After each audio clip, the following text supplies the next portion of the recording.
Welcome on another session. Welcome to Uran Pathshala. প্রত্যেককে স্বাগত জানাই উড়ান পাঠশালাতে। তো আমাদের আজকের আলোচনার বিষয় যেটা ডাব্লিউবিএসএসসি স্কুল সার্ভিসের গ্রুপ সি এবং গ্রুপ ডি এক্সামের জন্য আমরা আলোচনা করছি, যেখানে অলরেডি আমরা 4টে GK set, model practice set with previous year এবং 4টে কারেন্ট অ্যাফেয়ার্স আমরা অলরেডি ডিসকাস করেছি।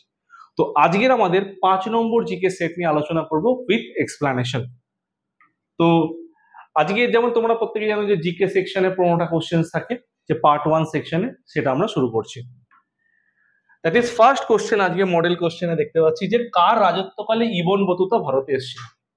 তো ইবন বতুতা কে ছিল? কার রাজত্বকালে? 4জন নাম দিয়ে দিয়েছে, লক্ষণ সেন, সুলতান মাহমুদ, মোহাম্মদ বিন তুগলক, বাহাদুর শাহ। 4জনের এখানে নাম দেখতে পাচ্ছি। এবার এই যে ইবন বতুতার কথা বলছি, ইবন বতুতা কে ছিল?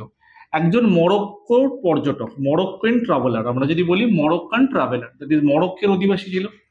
তাহলে ফার্স্টেই আমরা এখানে বলতে পারছি যে একজন মরক্কান ট্রাভেলার ছিল।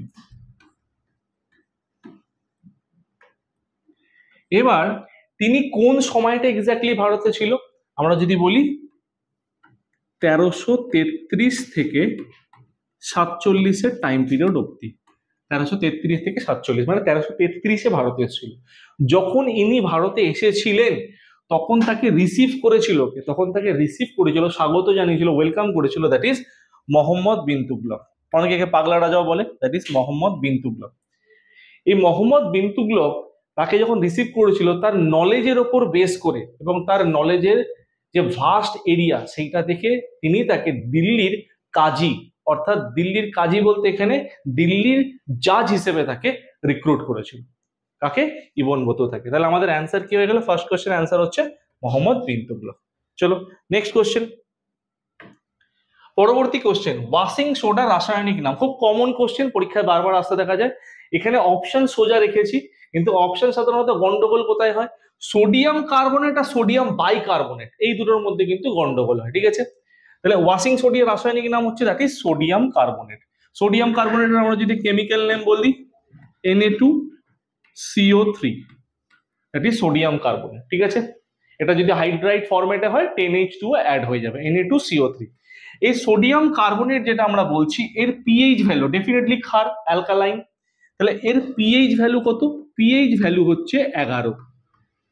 পিএইচ বলতে potential of hydrogen. PH value কত? পিএইচ ভ্যালু হচ্ছে 11। নেক্সট কোয়েশ্চেন নাম্বার 3, দিল্লির বিখ্যাত আলাই দরওয়াজা কে নির্মাণ করেছিল? আলাই দরওয়াজা কে নির্মাণ করে? তাহলে আমরা যদি 4টে অপশন দেখতে পাচ্ছি, সিকান্দার লোধি, ফিরোজ শাহ তুগলক, কুতুবউদ্দিন আইবক, আলাউদ্দিন খিলজি।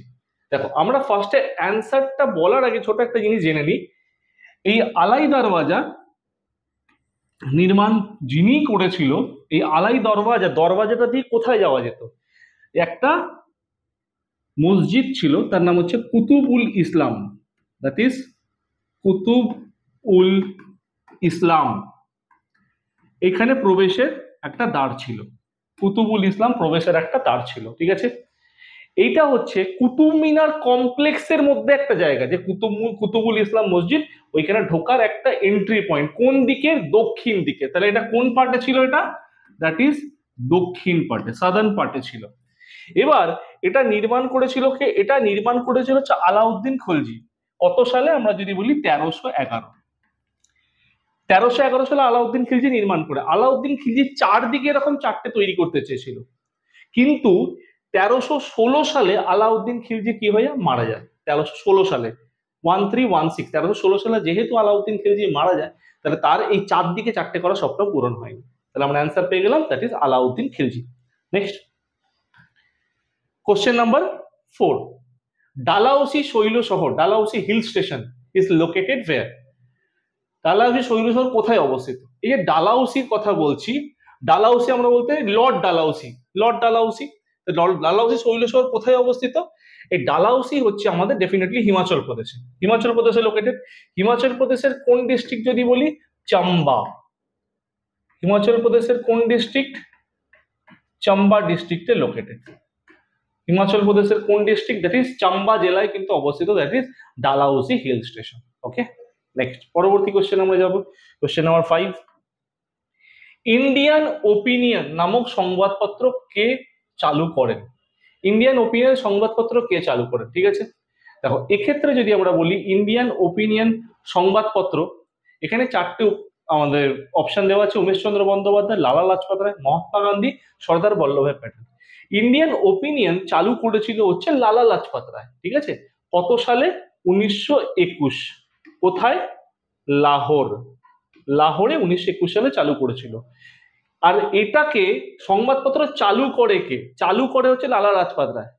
কিন্তু একে ইনগ্রেশন, যেটাকে আমরা ফিতে কাটা বলি, যে উদ্বোধন কে করেছিল? উদ্বোধন যদি বলতো এই কোয়েশ্চেনটা, চালুর জায়গায় যদি উদ্বোধন থাকতো, অ্যান্সার হয়ে যেত মহাত্মা গান্ধী। ঠিক আছে? এই ছোট ছোট ট্রিক মাথায় রাখবে, এখানে ট্রিকি কোশ্চেন এগুলো, যে উদ্বোধন হয়ে গেলে সেম জিনিস, উদ্বোধন দিয়ে দিলে অ্যান্সার হয়ে যাবে মহাত্মা গান্ধী। ঠিক আছে?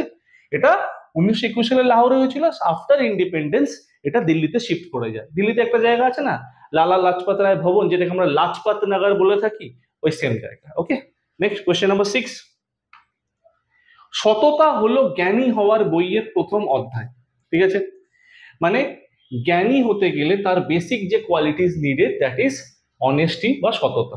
এই কথাটা কে বলেছে? দেখো এই ধরনের কোশ্চেন যখনই আমরা পাবো, এই উক্তিটি কে বলেছে সিম্পলি আমরা জানলে করতে পারবো, না হলে আমাদের পক্ষে করা সম্ভব নয়। ঠিক আছে?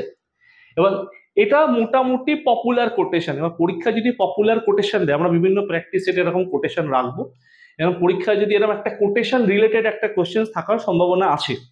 তো এরকম যদি কোটেশন দেয়, জানার মধ্যে হলে বা কমনের মধ্যে হলে আমরা করতে পারবো। যদি না হয়, সেখান থেকে আমাদের না পড়ার সম্ভাবনাটা বেশি হয়ে যাবে, কারণ প্রচুর কোটেশন আছে, তোমরা এই ব্যাপারটা বোঝো। That is Thomas Jefferson. তাহলে এটা কে হলো? Thomas Jefferson. এই থমাস জেফারসন যে অনেস্টি আর নলেজ আর উইজডম নিয়ে অনেক কথা বলেছে, তার মধ্যে একটা তার বিখ্যাত কোটেশন এই যে কোটেশন ইনভার্টেড কমার মধ্যে লেখা আছে এখানে। Next question number 7। Servant of the people society কে প্রতিষ্ঠা করে? Servant of the people society কে প্রতিষ্ঠা করে? That is Lala Lajpat Rai. Servant of the people society কে প্রতিষ্ঠা করে? লালা লাজপত রায় প্রতিষ্ঠা করে। ওকে, লালা লাজপত রায় প্রতিষ্ঠা করেছিল। Next question number 8। মানব দেহের কোন গ্রন্থিকে মাস্টার গ্ল্যান্ড বলা হয়? আর যদি কোন গ্রন্থিকে মাস্টার গ্ল্যান্ড বলা হয়? যে মাথার সামনের অংশ থাকে। মাস্টার গ্ল্যান্ড বলতে কি বোঝাচ্ছে? যে আমাদের শরীরে যত অন্তঃক্ষরা গ্রন্থি আছে, ইন্টারনাল গ্ল্যান্ড যেগুলো আছে, এন্ডোক্রিন গ্ল্যান্ড যেটাকে আমরা বলি, বাইরে থাকলে এক্সোক্রিন, তো সেই এন্ডোক্রিন গ্ল্যান্ডগুলোর মধ্যে কানেকশন ডেভেলপ করে এবং হরমোন বেশি পরিমাণে ক্ষরিত হবে না কম, দ্যাট ইজ রিমোট বা রেগুলেটরের মতো কাজ করে। তাই এটাকে বলা হয় master gland. That is answer হচ্ছে মস্তিষ্কের ফ্রন্টাল সাইড পার্সন থাকে, দ্যাট ইজ এটাকে আমরা বলি পিটুইটারি গ্ল্যান্ড। ঠিক আছে? নেক্সট, কার তত্ত্বাবধানে ভারতীয় জাদুঘর স্থাপিত হয়েছে? 1812 থেকে 14 মধ্যে। কি বললাম? 1812 থেকে 14 এই টাইম পিরিয়ডে, 1812 থেকে 14 এই টাইম পিরিয়ডে আমাদের ভারতীয় জাদুঘর স্থাপিত হয়, ইন্ডিয়ান মিউজিয়াম স্থাপিত হয়েছিল। ঠিক আছে? তাহলে স্থাপনার পিছনে কে ছিল? Asiatic society of Bengal. তাহলে এটা স্থাপনার মানে স্থাপিত হওয়ার পিছনে কার ভূমিকা ছিল? Asiatic society of Bengal, Asiatic society of Bengal, এদের ভূমিকা ছিল। ঠিক আছে? স্থাপিত হয়েছিল। এইবার যদি বলে কোন গভর্নর জেনারেল বা বড় লাটের আমলে স্থাপিত হয়েছিল, তাহলে অ্যান্সার হয়ে যাবে মিন্টো ওয়ান।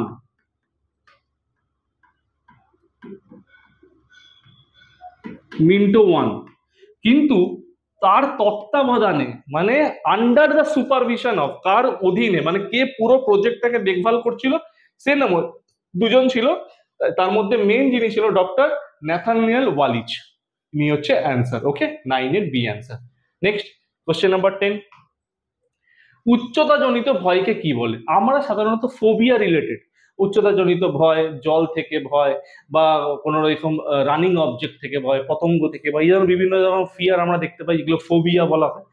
তো এরকম বিভিন্ন ধরনের কোশ্চেন আমাদের একটা দেওয়ার সম্ভাবনা বেশি। কোশ্চেনের প্যাটার্নটাকে বুঝতে হবে যে কি ধরনের কোশ্চেন আসতে পারে, সেই সেকশন গুলোকে আমরা প্রত্যেকটা প্র্যাকটিস সেটে রাখার চেষ্টা করবো। ওকে, তাহলে উচ্চতা জনিত ভয়কে কি বলে? That is acrophobia. অ্যাক্রোফোবিয়া বলা হচ্ছে। Next question number 11। Water man of India কাকে বলা হয়? ওয়াটার ম্যান অফ ইন্ডিয়া বলা হয় রাজেন্দ্র সিংকে। কেন রাজেন্দ্র সিং বলা হয়? ইনি সাধারণত দিল্লি বেসড প্রচুর কাজ করেছে। 1500 ভিলেজ, দ্যাট ইজ 1500 গ্রামকে, 1500 ভিলেজ, দ্যাট ইজ 1500 গ্রামে যেখানে পানীয় জলের খুব সমস্যা, সেই অঞ্চলগুলোতে যখন বৃষ্টি হচ্ছে রেন ওয়াটার, সেটাকে কি করে হারভেস্ট করা যায়। হারভেস্ট বলতে এখানে রেন ওয়াটার ও বৃষ্টির জলকে সেখানে কি করে সংরক্ষণ করতে পারবে এবং সেটাকে পানীয় জল বা ফিল্টারিং হিসেবে কি করে কাজে লাগাতে পারে, এটা তিনি প্রচুর কাজ করেছে। এই জন্য একাধিক ন্যাশনাল অ্যাওয়ার্ডও পেয়েছে তিনি।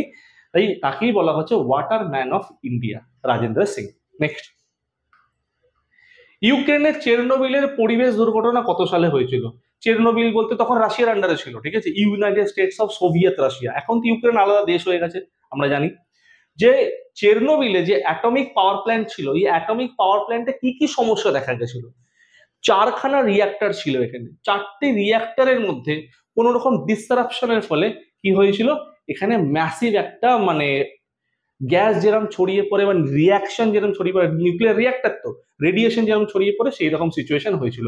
কবে হয়েছিল? 1986, 26 এপ্রিল।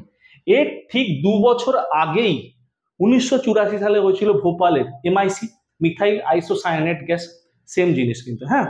কিন্তু এটা একটু বেশি ভয়ঙ্কর ছিল। গ্লোবালি এটা রিনাউন্ড, মানে রিনাউন্ড মানে নেগেটিভলি রিনাউন্ড। ওকে, নেক্সট কোশ্চেন নাম্বার 13, মটর গাছের মূলে অর্বুদে বসবাস করে নিম্নের কোন ব্যাকটেরিয়া? এটা আমরা বরাবরই পড়ে আসছি, জানি আমরা যে গাছের মূলের বলে কি জাতীয় ব্যাকটেরিয়া থাকে? নাইট্রোজেনাস ব্যাকটেরিয়া থাকে। নাইট্রোজেনাস ব্যাকটেরিয়া যদি বলি আমরা যে রাইজোবিয়াম হচ্ছে মেন।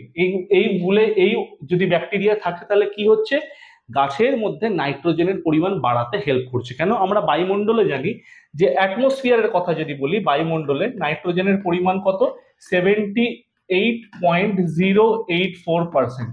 বায়ুমণ্ডলে নাইট্রোজেনের পরিমাণ 78.084%। ওকে, এইবার এই রাইজোবিয়াম ব্যাকটেরিয়া কি করছে, গাছের মাটির মধ্যে বা অর্বুদ বা মূলের মধ্যে কি করছে, নাইট্রোজেনকে ফিক্স করছে, যেটাকে বলা হয় নাইট্রোজেন ফিক্সেশন বা নাইট্রোজেন স্থিতিকরণ। এর ফলে কি হচ্ছে, গাছের উর্বরতা বাড়াতে সেটি ক্রমশ হেল্প করছে। Okay, I hope clear. Question number 13। Next 14, glaucoma মানবদেহের কোন অংশে হয়? গ্লুকোমা মানবদেহের কোন অংশে দেখতে পাই? গ্লুকোমা হচ্ছে এমন একটা রোগ যেটা মেনলি চোখে দেখা যায় এবং যার ফলে চোখের মধ্যে যে নার্ভগুলো আছে সেই নার্ভগুলোকে আস্তে আস্তে শুকিয়ে যায়। তার মানে আমাদের দেখতে অসুবিধা হয়। আমাদের চোখের মধ্যে এক ধরনের জেল থাকে, যে জেলটা কি হচ্ছে চোখের মধ্যে এই তরল ব্যাপারটা বা পিচ্ছিল ব্যাপারটা মেনটেন করতে হেল্প করে। গ্লুকোমা হলে কি হয়, নার্ভ শুকিয়ে যাওয়া মানে মনে হবে আমার চোখের মধ্যে কিছু ঢুকে গেছে বা চোখটা সবসময় খসখস করবে, ডলতে ইচ্ছা করবে। তাহলে গ্লুকোমা হচ্ছে সেই জাতীয়, যেটা related to ice. Okay, question number 15, last question আমাদের আজকে সেটের। Drain of wealth. Drain of wealth যদি বলি আমরা, বইটির লেখককে, যে মেধা সত্ত্ব যেটা আমাদের দেশে মেধা বা বাইরের দেশে চলে যাচ্ছে, ড্রেন অফ ওয়েলথ, তাহলে এর লেখককে, এটা হচ্ছে দাদাভাই নওরোজি। এখানে আমরা একটা কথা বলতে পারি, 1901 সালে দাদাভাই নওরোজি দুটো বই লেখে। দুটো বই কি কি লেখে? একটা হচ্ছে ড্রেন অফ ওয়েলথ, আর একটা হচ্ছে poverty and un-British rule in India. Poverty and un-British rule in India, এই দুটো বই লিখেছিল, ঠিক আছে। তাহলে এর লেখককে দাদাভাই নওরোজি। এবং দাদাভাই নওরোজি আরো একটা কাজ করেছিল, যে আমরা বলি দাদাভাই নওরোজি আমাদের পার ক্যাপিটা ইনকামের ক্ষেত্রে, ইকোনমিক্সের ক্ষেত্রে পার ক্যাপিটা ইনকাম মাথা পিছু ক্যালকুলেশনের ক্ষেত্রেও আমাদের কিন্তু হেল্প করেছিল 1867-68। ওকে, তো আমরা অ্যান্সার পেয়ে গেলাম 15 এর কোশ্চেন। আই হোপ প্রত্যেকের ক্লিয়ার। তো আমাদের এই যে সেটটা, জিকে সেটটা আমাদের অলরেডি ডান আলোচনা। এবার আমরা চেষ্টা করবো যে পরবর্তী সেটগুলো যেই প্যাটার্নের কোশ্চেনগুলো আমরা দেখছি, এই ধরনের কোশ্চেন নিয়ে আসবো। টিল দেন আমাদের স্টে টিউনড, এবং প্রত্যেকে চেষ্টা করবে যে উড়ানের চ্যানেলটাকে ফলো করার, যদি যে কোনো রকম আপডেট হোক, যে কোনো রকম প্র্যাকটিসে যাতে তোমাদের কাছে নোটিফিকেশনটা পৌঁছে যায়, এবং প্রয়োজনে তোমরা উড়ান পাঠশালা অ্যাপটাও আমাদের ডাউনলোড করে নিতে বলো প্লে স্টোর থেকে। টিল দেন থ্যাংক ইউ সকলকে, কিপ ওয়াচিং।